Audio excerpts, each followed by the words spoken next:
One of the keys to sustaining improvements in the way we eat is the ability to practice moderation in our diets. As a society, we tend to take an all-or-nothing approach to food, eating too much of something or trying to eliminate that food or category of foods altogether. That tendency towards extremes becomes even more obvious when we look at what's happened to the food on the shelves of our local supermarkets. On the one hand, we've supersized everything, and on the other hand, we see claims like fat-free and sugar-free everywhere in the supermarket. And these claims attract us because they're absolute.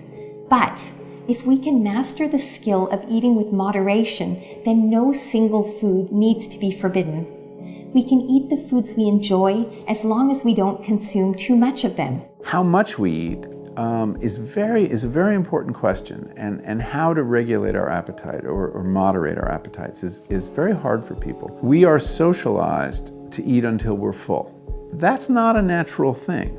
And it's not a universal thing. You know, in France, when you're hungry, you say, j'ai faim, I have hunger. And at the end of the meal, you don't say, I'm full, and you don't ask your children, are you full? You say, je n'ai plus faim, I am no longer hungry. That's very different than being stuffed. The moment at which you're no longer hungry is many bites before the time when you're stuffed. And we ask our kids the wrong questions. We say, are you full? We should say, are you satisfied? Are you still hungry?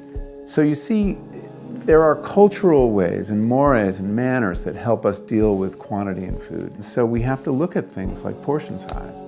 We have to look at things like the way we talk about food. Are people really looking for lots of calories when they eat? I think they're looking for lots of food experience, an intense, satisfying food experience. And if you look at the French and many other cultures as well, they get more food experience with less food. And they do that partly by eating more slowly, eating socially, eating better quality food. There is a trade-off between quality and quantity, and the American food system is very much organized around quantity. And in fact, one of the biggest contributors to the obesity epidemic has been our tendency to consume enormous quantities of low-quality food.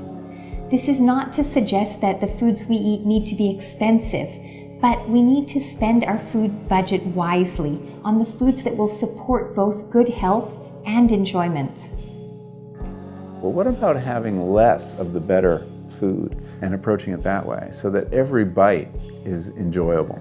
You'll notice, everyone will notice, that whenever you're sitting down to eat, the first bite is the best. And the Chinese have a saying, the banquet is in the first bite. So let's focus on those first few bites, smaller portions of better quality food. I wrote Food Rules, my book of rules about eating, to examine how different cultures deal with this question of moderation. Many cultures have a rule that basically says stop eating before you're full. The Japanese say hara hachi bu, eat until you're 80% full. That's such a foreign concept to us. But you find this across the board. The Chinese say eat until you're 75% full. In the Quran it says you should eat until you're 2/3 full. Everything but 100%, which is what most of us do. Next time you're going to eat something, ask yourself a few questions about it. Will this food bring me pleasure, or am I eating it because it's a food that I feel I'm allowed to eat? Eating foods that don't bring you any pleasure is another form of taking in empty calories, because they're empty of enjoyment. The very next question to ask about a food you're considering eating is this: is this food worthy of me? And by this I mean, will this food support me in achieving all of the things I want to achieve in the long run, including good health? If the answer to this question is yes, then the very next question is, how much of this food do I really need to eat to feel satisfied, knowing that I can have it again tomorrow or later this week because I've mastered the art of moderation?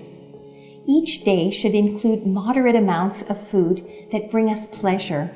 Moderation allows us to live at peace with our food, knowing that subtle variations won't be enough to destabilize a healthy relationship.